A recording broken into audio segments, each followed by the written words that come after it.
Muito boa noite a todos, sejam bem-vindos a mais um Papo MedCode, nosso bate-papo semanal sobre medicina, onde eu, Dr. Áureo do Carmo e Dr. Guilherme Almeida sempre falamos aqui sobre algum tema relevante aí na nossa prática.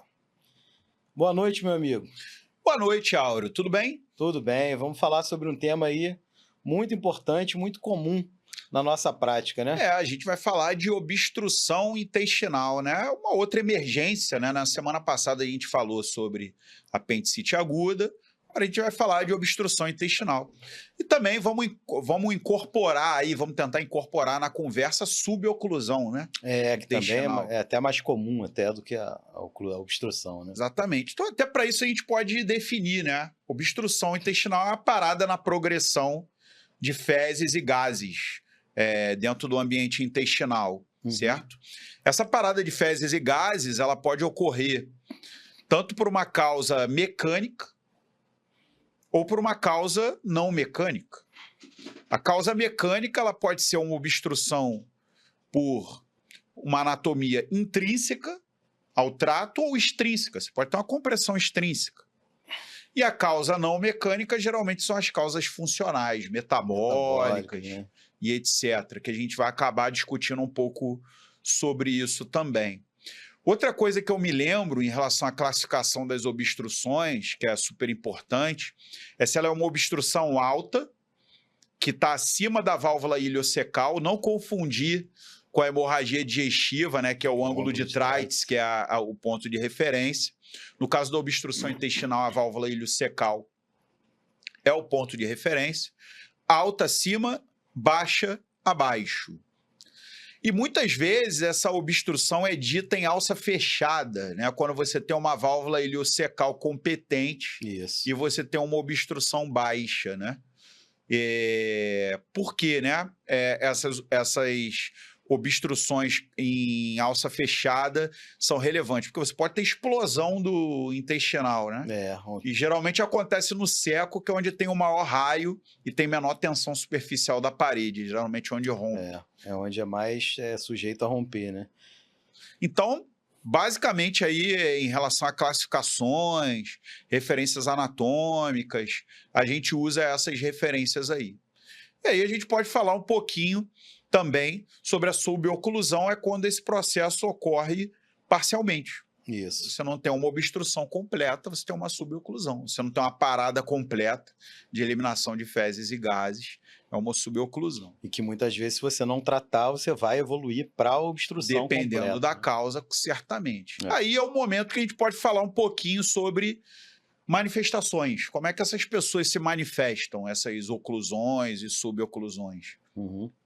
Aí a gente tem, de acordo com o local da obstrução, os sintomas mais relacionados aí anatomicamente, né? Então, por exemplo, a gente pode aproveitar e já falar um pouco de causa.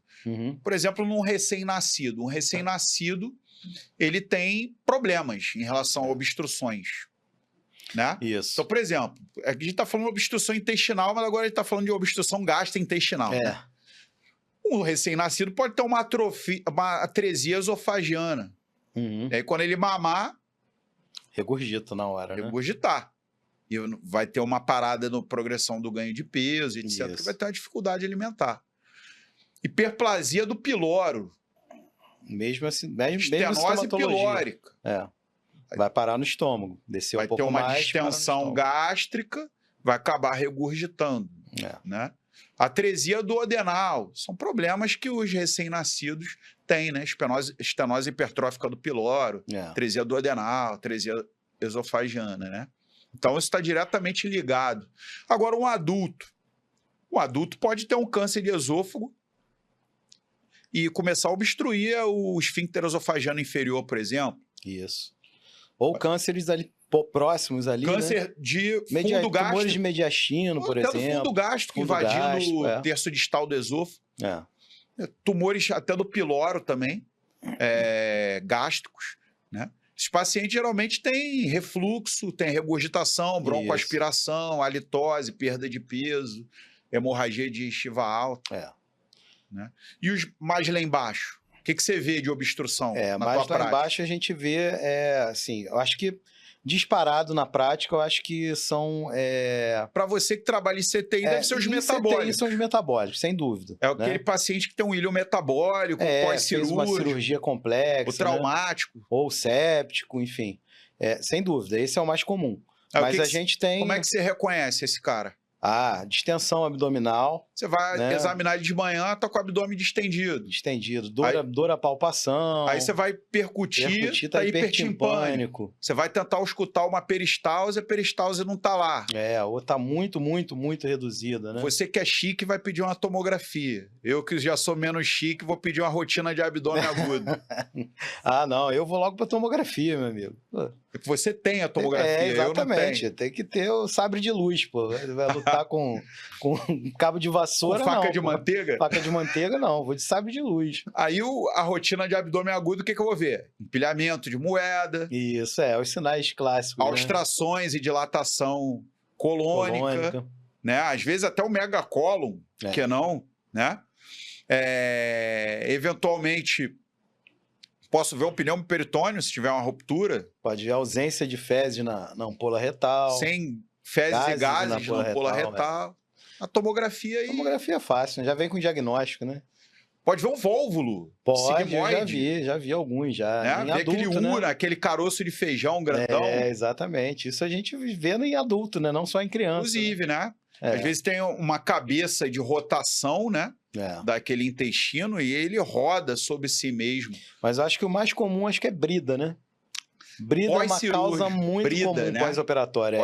Pós-operatório tardio, né, no caso. Não é o pós-operatório imediato certamente é o ilho, que é um metabólico, né? E o pós-operatório tardio, né, quando tem cirurgia, laparotomia, né? Laparotomia prévia, até por vídeo, né? As laparoscopias também causam brida, né? Podem causar brida.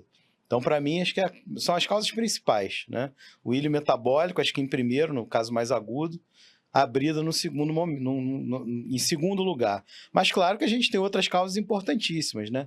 A gente tem tumores, que podem ser primários aí do intestino, ou tumores que comprimem, né, o intestino em algum ponto. E aí tem vários tumores. Tumor de cabeça de pâncreas eu já vi acontecer.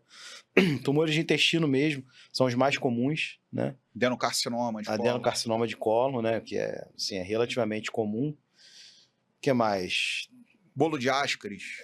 Bolo de Ascaris, graças a Deus eu não vi tantos, não. Mas também, uma causa bolo muito de Ascaris, gente, não é de comer, não, tá? Não, gente? É que um monte de verme. Quando é um monte de Ascaris embolado, né? Embolado. Isso aí, na época que eu era acadêmico do Carlos Chagas, né, da emergência, chegou uma obstrução fecaloma. Já falou, né? Comum, no Papo Medical de algumas semanas atrás. O bolo de Ascaris a gente subiu para o centro cirúrgico para ver, né? E aí o cirurgião, né? Você é acadêmico, tirou, né? Aquele bolo, não, falou, estende sua mão aí. Aí foi jogando aquele monte de Ascaris. Horroroso, visão do inferno. Exatamente. A gente faz medicina no Brasil, a gente não faz medicina na Dinamarca, né? Então a gente falou aí um pouquinho de algumas manifestações clínicas, inclusive vinculadas à causa, né? No caso, eu queria me estender um pouco nessa coisa da brida, né? Porque às vezes o paciente está em casa, né? Está em casa. O paciente ambulatorial, operou há, 10 anos atrás, né? Por algum problema, uma apendicectomia. Há 10 anos atrás. Aí ele começa a notar ali que o abdômen está distendendo, uma dorzinha, uma dor, uma cólica. E aí, geralmente, quando você tem uma obstrução, a peristalse inicial ela é aumentada para que é a peristalse vencer, de luta, né? E depois sobrevém o silêncio, né? O paciente fica meio nauseado, pode até vomitar, aí ele já... Às vezes ele já até sabe, né? Ele já procura ajuda. Ele já não é a primeira vez. Quando não é o primeiro episódio, a gente tem um ex-presidente, né? Que toda hora... Tá internado, acho que fazendo exame, né? Então, assim, toda hora acontece, né? A obstrução intestinal. A pessoa que passou por uma cirurgia tão cruenta, né? Exatamente. Como, por exemplo, após um trauma, né? Trauma. Isso acontece demais. Teve ressecção, né? Foi de delgado, alça, né? Foi de delgado. Então, isso pode acontecer. Então, quem tem a infelicidade de ter esses quadros por brida, é o que você falou, eles se repetem mesmo ao longo da vida aí, né? E tem, enfim, várias medidas que a pessoa pode tomar para tentar reduzir a chance disso acontecer. No caso das obstruções mecânicas, né, tanto de compressão extrínseca quanto compressão intrínseca, a solução é Se você tem como, acabar com a compressão, né? que É a seria primeira coisa. manejo cirúrgico. Manejo geralmente. cirúrgico, geralmente. Manejo cirúrgico, geralmente. Já pode ser, tem alguns casos que você, às vezes, com quimioterapia, radioterapia, você pode reduzir, né? Uma obstrução. Eu já vi também, né? Na época de residência, tuberculose intestinal, que você começa o tratamento, né? Tuberculostático lá e reduz a obstrução. Até o ameboma, né? Ameboma, tem algumas doenças mais relativamente raras, né? Que você consegue tratar de forma não cirúrgica, mas a regra... Agora, existem situações cirurgia, né? intratáveis, né? Até pela própria cirurgia, ou onde a cirurgia não está indicada, ou porque o paciente não tem condições, às vezes você pode fazer um desvio do trânsito. Exatamente. Às vezes são procedimentos até que você precisa fazer para manter o paciente vivo. Vamos falar uma situação rápida que a gente está... volta e meia a gente se depara, né? E que, por acaso, a gente está com um caso, né? Num dos hospitais que eu trabalho aí. Né? Tem um paciente relativamente jovem que está com uma obstrução alta, né? Que é uma obstrução ali em duodeno. Que inicialmente se achou que o problema fosse gástrico, fez endoscopia, nada, né? Mas mostrou uma compressão extrínseca. E aí a imagem, né, a tomografia, mostrou que ele tem uma maçaroca ali que não tem diagnóstico ainda.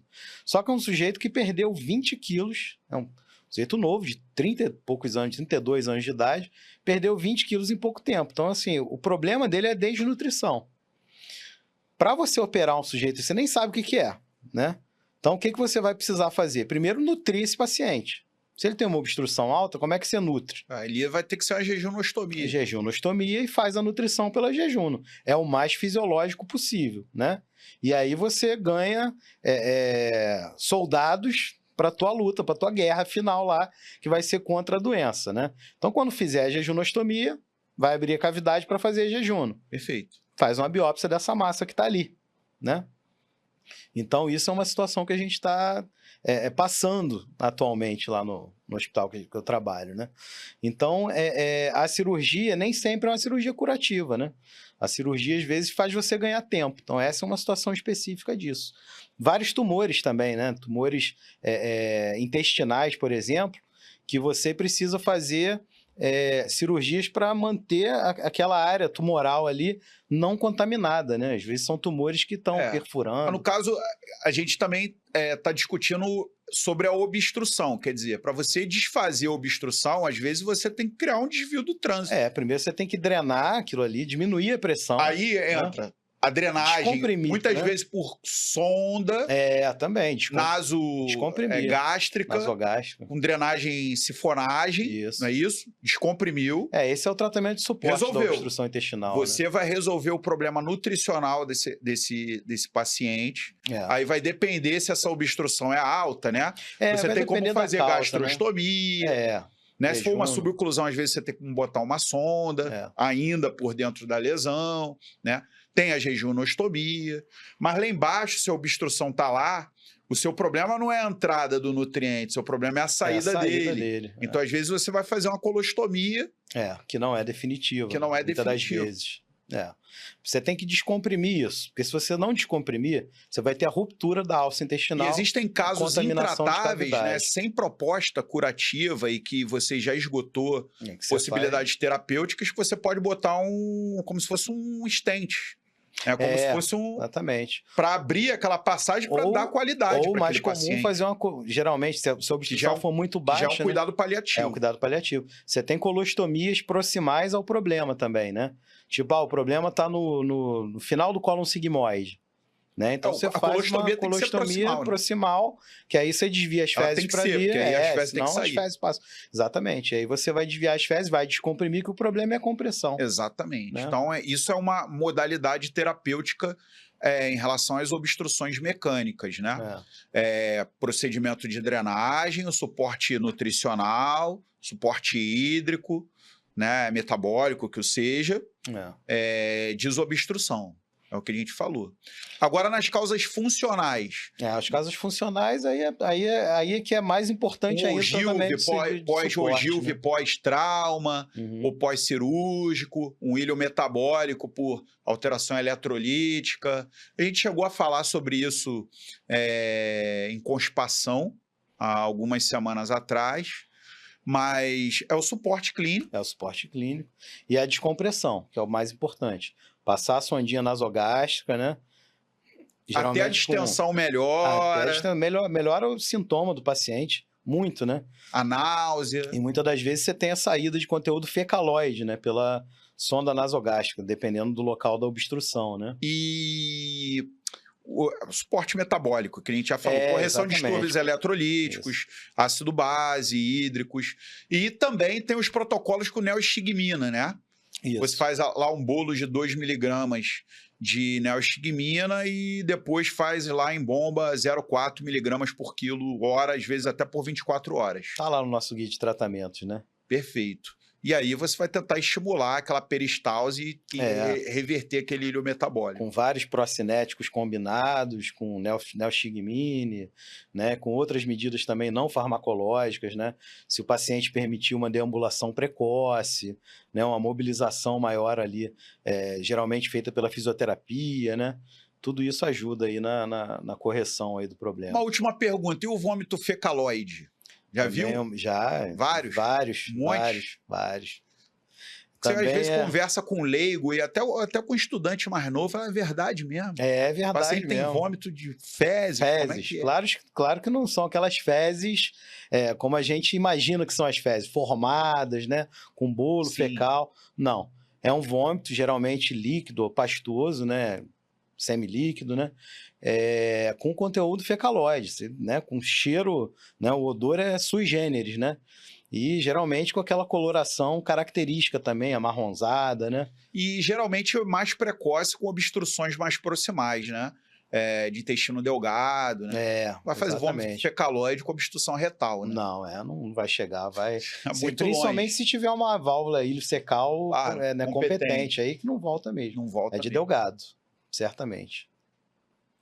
Perfeito, Áureo. Mais alguma curiosidade que você gostaria de falar? Não, acho que a gente esgotou bem o tema, né? Lembrar que a descompressão, né, na propedêutica, né? Na terapêutica, a descompressão é o mais importante, né? Dieta zero, lógico. Dieta zero, tá obstruído. Drena pela sonda nasogástrica. E aí você vai avaliar o suporte nutricional adequado para aquele E aí você vai corrigir se tiver algum distúrbio hidroeletrolítico, é muito importante. Qualquer que seja a causa. Às vezes a causa é uma compressão, às vezes mecânica ali mesmo, e você resolve, né? De alguma maneira você consegue desobstruir inicialmente com as medidas de suporte. E aí você ganha tempo para investigar melhor. E aí você vai avaliar se a obstrução é extrínseca ou intrínseca. Exatamente, pelo método de imagem. Especificamente a causa. Vai tratar especificamente a causa. Se a causa não puder ser tratada, existem procedimentos de cuidados paliativos para isso. Exatamente. For funcional, você pode submeter o paciente a protocolos de ilho paralítico, metabólico, ogilve, que seja. Né? O protocolo com eritromicina existe também, protocolo com neostigmina. Existem vários outros, né? É isso aí. Lembrar do fecaloma, né? Que você chegou a comentar aí. É uma boa causa de obstrução intestinal no idoso, né? Principalmente nos idosos mais frágeis, né? Com problema de mobilidade, problemas cognitivos, né? Então, também é uma boa pedida. Sempre pensar no fecaloma nesses quadros aí. Mas, principalmente os mais arrastados, né?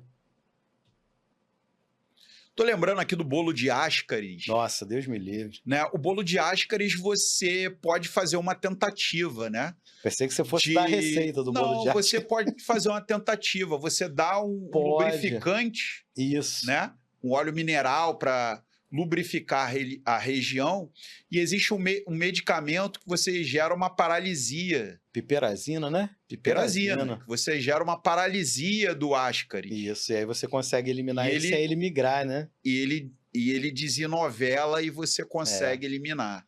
Então você pode tentar isso, né? Antes do uso do antihelmíntico. Porque se você usar o antihelmíntico direto, o Ascaris vai morrer e vai fazer uma paralisia tônica. E aí aquele bolo de Ascaris não vai dissolver. Então, às vezes, o paciente que tem o problema do bolo de Ascaris é aquele paciente que sabidamente tem Ascaris, porque ele elimina nas pelo fezes, de ânus, tempo sai em pelo tempo. nariz, aquela coisa louca, né? E usa o antihelmíntico.